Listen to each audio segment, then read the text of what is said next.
Pay de calabaza. Tradición y costumbre no son lo mismo, pero si llevas haciendo la misma cosa en la misma fecha por mucho tiempo, podrías empezar a considerarlo una tradición. Y para Jonathan y sus amigos se había convertido en tradición de Halloween el competir por quién podía conseguir la mayor cantidad de dulces en la colonia. El ganador se llevaba la mitad del botín del resto. Tenían apenas 6 años cuando iniciaron. Esa noche, el barrio se vio invadido por siniestras criaturas corriendo de un lado a otro. Demonios y fantasmas, pequeños zombies y vampiros, culminando siempre en casa de Jonathan, considerada también punto de partida por su conveniente posición en una esquina. Y ahora, con 12 años, Jonathan sabía que esta sería quizá la última noche en que su tradicional competencia de Halloween se llevaría a cabo, antes de que fueran considerados demasiado grandes para pedir dulces. Aunque tampoco era de extrañar. A través de los años había visto reducir su grupo drásticamente hasta los 4 que quedaban en la actualidad, listos para la que sería su última carrera.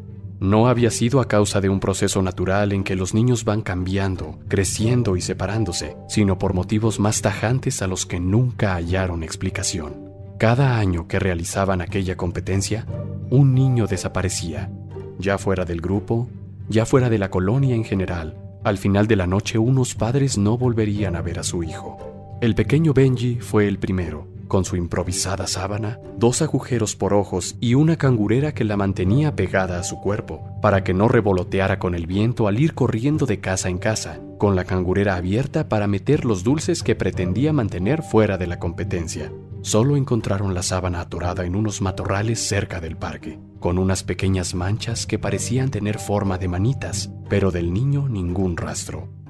Hubo toque de queda por varias semanas, pero eventualmente todo volvió a la normalidad, hasta el siguiente año en que otro niño desapareció.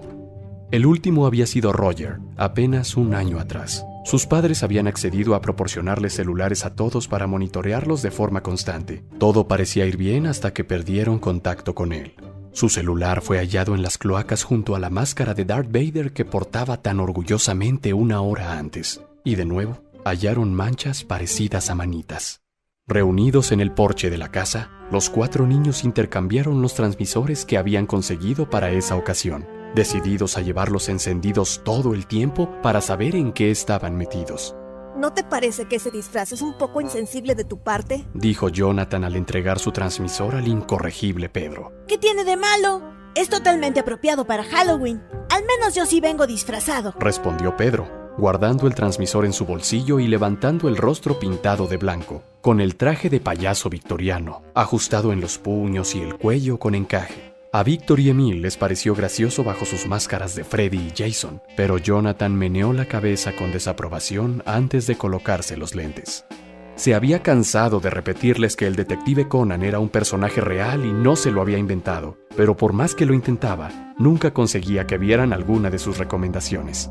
Finalmente partieron para empezar la competencia. Cada uno empezaba por un lado diferente de la manzana para no toparse en la misma casa, y echaban mano de todo su encanto infantil para conseguir más dulces de los que les ofrecían. Había, sin embargo, una casa que nunca visitaban, justo a la mitad de la calle y con un pórtico que parecía el hocico de una bestia con las fauces abiertas, listas para cerrarse en cuanto alguien se atreviera a cruzar sus límites. La primera y única vez que Jonathan había pasado a pedir dulces fue en la primera noche de competencia, y lo acompañaba su padre. Quien les abrió fue un hombre extremadamente alto y fibroso, llamado Bartos, con un marcado acento extranjero y cara de pocos amigos, que se limitó a negar con la cabeza y dar por excusa que en su país no celebraban Halloween. Pero mientras lo decía, se llevaba a la boca un enorme pedazo de pay de calabaza que sostenía en un plato. Y que Jonathan supiera, aquel era uno de los postres más tradicionales de Halloween, pero no se le ocurrió ponerlo en entredicho. Al interior captó destellos de cajas desperdigadas y sin embalar, algunas apiladas encima de las otras, y un intenso olor a calabaza, mezclado con un acre olor a humedad y a cera quemada, que le pareció insoportable al cabo de unos minutos. Con solo tirar de la camisa de su padre fue suficiente para hacerle saber que deseaba marcharse, no sin antes llevarse un último recuerdo que lo perseguiría en los años por venir. Cuando el hombre acercó sus larguiruchos dedos con olor a calabaza hacia él para picarle la mejilla y extendió en su rostro una tétrica sonrisa llena de dientes cariosos y amarillos. Desde entonces no volvió a comer pay de calabaza y se sentía enfermar cuando sus padres aparecían los siguientes días con este postre en una caja sellada con cera. Aún ahora podía percibir el olor del pay y la humedad mientras cruzaba la calle para evitar pasar por esa casa.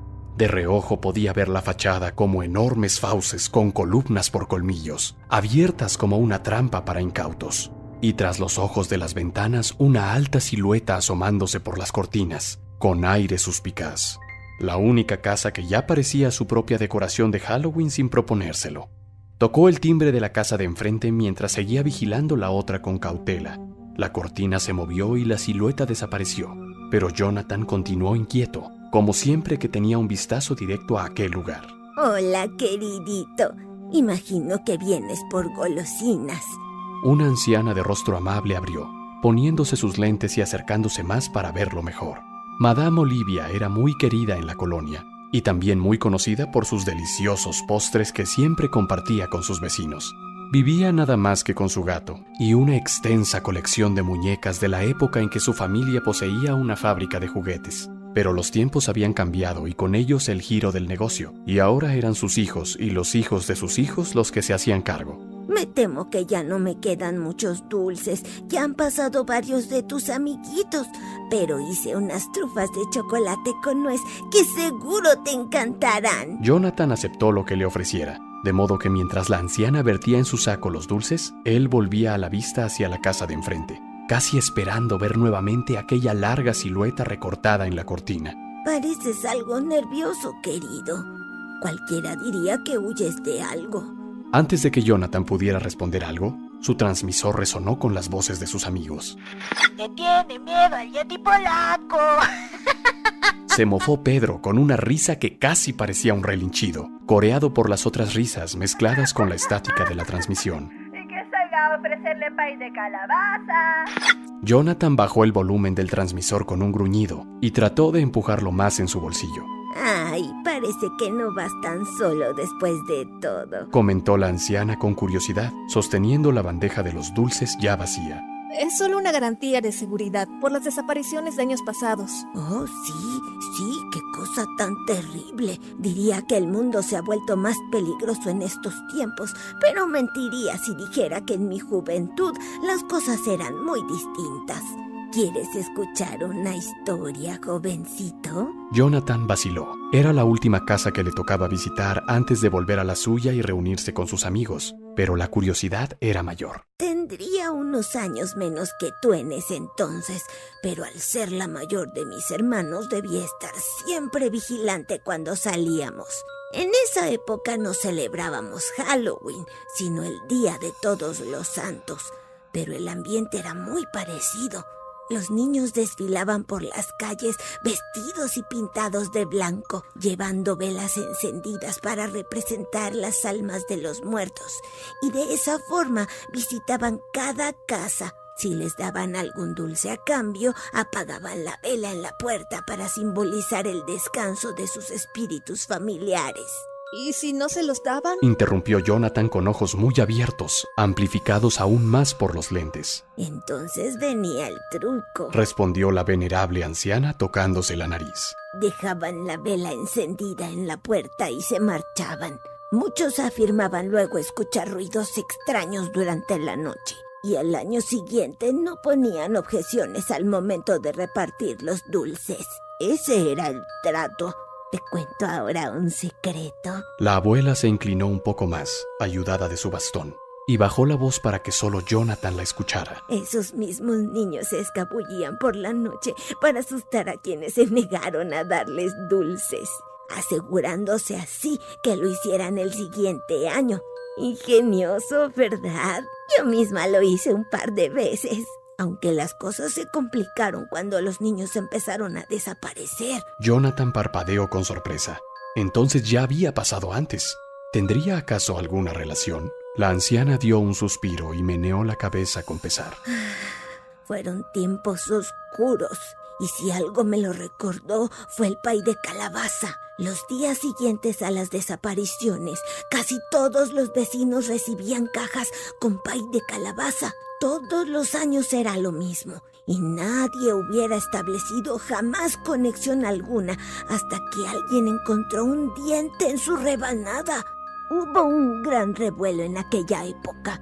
Las calles se llenaron de policías y reporteros tras descubrirse que la calabaza no era precisamente el único ingrediente en esos pies. El niño se estremeció ante la imagen que conjuró su mente, pero aquel era un caso que debía tener como 80 años. Era imposible que estuvieran conectados. ¿Sabían quién enviaba a los pies? ¿Alguna vez lo atraparon? Nadie sabía de dónde provenían, pero todos daban por sentado que se trataba de alguno de los vecinos. Si finalmente lo descubrieron, ya nunca nos enteramos, pues a finales de ese mismo año nos mudamos. Jonathan pensó y pensó. Algo de las cajas había encendido una chispa en su cerebro. Cajas de pay de calabaza, como las que recibían sus padres y otros vecinos todos los años después de Halloween. ¿Recuerdas si las cajas tenían algún símbolo en especial? Caray, no que yo recuerde, pero todas estaban selladas con cera. Jonathan sintió que se quedaba sin respiración. Sellos de cera como las cajas que aparecían en sus puertas todos los años, como la cera quemada que olió aquella vez en la casa del frente, y las cajas sin embalar en su interior, y el intenso olor a calabaza y humedad. No tenía duda, era él. Ni tardo ni perezoso, se despidió de la anciana y fue corriendo hacia su casa. No había tiempo que perder, la noche aún no había terminado y si no hacía algo pronto, aún podía desaparecer otro niño antes de que se dieran cuenta. En el cobertizo no vio a ninguno de sus amigos, lo cual le dio muy mala espina. Sacó el transmisor de su bolsillo y al volver a subir el volumen, escuchó gritos aterrados. Entró corriendo a la casa y sin dar explicaciones, tomó el teléfono de la cocina ante la mirada confundida de su madre que preparaba la cena, y más confundida aún al escucharlo hablar con la policía. Luego salió corriendo a toda prisa y volvió finalmente al lugar de sus pesadillas, la casa con las fauces en la entrada. La fachada estaba en calma y no se escuchaba ruido alrededor. No había silueta en la ventana ni nadie asomándose detrás de las cortinas. Pero si sus amigos estaban ahí dentro, tenía que conseguirles tiempo. Se armó de valor y se introdujo con sigilo en las fauces de la casa bestial. Revisó las ventanas y la puerta buscando una forma de entrar, pero era inútil. Toda entrada parecía sellada a cal y canto. Rodeó entonces la casa, verificando cada ventana que encontraba en su camino, hasta llegar por fin a la puerta trasera. Ahí tuvo suerte. Encontró una llave de repuesto bajo una maceta. Se adentró entonces en un mundo oscuro de olores mohosos. Por más cautela que llevara, no dejaba de tropezar con cajas que parecían llevar ahí acumuladas por años. Por el poco de luz que llegaba del exterior, alcanzó a reconocer en algunas el sello de cera, empolvado y raído por el tiempo. Pedro, Víctor, Emil. Llamó con susurros, pero no recibió respuesta. El silencio resultaba tan estremecedor que deseó salir corriendo de ahí, aun si significaba abandonar a sus amigos a su suerte. Pero al final, no lo hizo. Debía continuar. Quizá los tenía atrapados en el sótano y por eso no podía escucharlos. Jonathan se abrió camino a tientas, atento a cualquier sonido, tratando de ignorar el intenso olor conforme más se adentraba en las entrañas de la casa. Entonces escuchó unas rápidas pisadas de un lado y luego del otro. El pánico se apoderó de él y sus propios pies trataron de conducirlo de vuelta hacia la puerta, pero esta fue cerrándose con un chirrido que le heló la sangre. Y peor aún, pues a contraluz se recortaba una alta silueta que bloqueaba su única salida. La enorme figura dio un resoplido como de toro a punto de echarse a la carga, y Jonathan no esperó a la embestida. Al instante corrió dando tumbos con las torres de cajas, derribándolas para crear un camino de obstáculos mientras seguía en línea recta hacia la puerta principal. Casi podía sentir el aliento rancio de aquel sujeto en la nuca, gruñendo como bestia salvaje. Y cuando aquellos dedos larguiruchos lo sujetaron del pelo y tiraron de él hacia atrás, sus lentes salieron volando hasta aterrizar en algún lugar de aquel basurero. Jonathan se arrastró entonces por el suelo, valiéndose de las cajas para burlar a su perseguidor. Se deslizó como si estuviera cubierto de mantequilla por el suelo hasta la puerta, pero aún tenía que abrir todos los pasadores antes de que la bestia lo alcanzara. Cuando desbloqueó el último pasador, ya casi tenía aquella mole encima, dando un grito que parecía más un rugido de un depredador. y Jonathan tiró con fuerza de la puerta, lanzándose al exterior como si la vida se le fuera en ello, y con aquel monstruo pisándole los pies podría ser el caso. Lo recibieron varias luces y armas apuntando en su dirección. Fue tal su sorpresa que tropezó y cayó en la empolvada alfombra de bienvenida que bien podría pasar por la lengua de la monstruosa casa. El descomunal dueño salió detrás de él hecho un energúmeno y levantando una pala en alto, pero al grito de ¡quieto ahí! Y la pronta intervención de la policía, se detuvo en seco. El vecindario se llenó pronto de curiosos mientras la policía acordonaba el lugar y se llevaba al sospechoso. Jonathan se ponía de puntillas, intentando captar algún vistazo de sus amigos hasta sentir que tocaban su hombro y descubrir a los tres justo ahí, detrás de él. ¿Qué es todo este alboroto? ¿Por qué tardaste tanto? Preguntó Pedro como si nada. Jonathan los miró como si fueran un trío de espectros salidos del infierno. Habían estado escondidos en su cochera todo este tiempo y solo querían jugarle una broma con los gritos. Muy graciosos. Pensó él, pero al menos su pesadilla había acabado. El culpable de tantas desapariciones había sido finalmente atrapado, y Jonathan se sentía orgulloso de haber ayudado en su captura. Lo único que les quedaba por hacer esa noche era contar los dulces y declarar un ganador. Y cuando ese telón ya había bajado y de la última casa de dulces ya solo quedaba el botín, Jonathan sacó al azar una de las trufas de chocolate de la anciana. De no haber sido por ella, no habría resuelto aquel misterio, y ni siquiera le había dado las gracias. De modo que guardó sus bien ganados dulces y salió. El alboroto en la calle había disminuido en cuanto la policía se marchó, y ya solo quedaba la casa acordonada, en espera de las pruebas periciales. Tocó la puerta de enfrente, ya sin el peso de imaginar a alguien espiándolo detrás de esas cortinas. Hola, queridito. ¿Olvidaste algo? Lo saludó la anciana al abrir, sosteniendo esta vez una taza de chocolate caliente. Solo quería darle las gracias por lo de hace rato. Me fui tan rápido que lo olvidé. Ay, descuida. A tu edad yo también corría de un lado para otro. Y con todo el jaleo de esta noche, imagino que ni tiempo habrás tenido de pensar en otra cosa. La anciana dio entonces un sorbo a su taza con tanto gusto que a Jonathan casi se le hace agua a la boca. Discúlpame, hijito, pero qué mala educación la mía. ¿Te gustaría una taza de chocolate? Lo acabo de preparar. Aunque solo había ido a dar las gracias y sus padres no tardarían en llamarlo para la cena, no podía negarse a una buena taza de chocolate casero. La anciana lo hizo pasar a la sala, y mientras ella iba a la cocina, Jonathan contempló la enorme colección de muñecas, puestas en estantes tras exhibidores de cristal, todas con ojos de canicas fijos en un punto perdido en el espacio. Lo hacían sentirse observado e inquieto. Y luego estaban sus manitas, apoyadas en los cristales como si fueran a empujarlo. Manitas tan pequeñas como las huellas de la máscara de Darth Vader.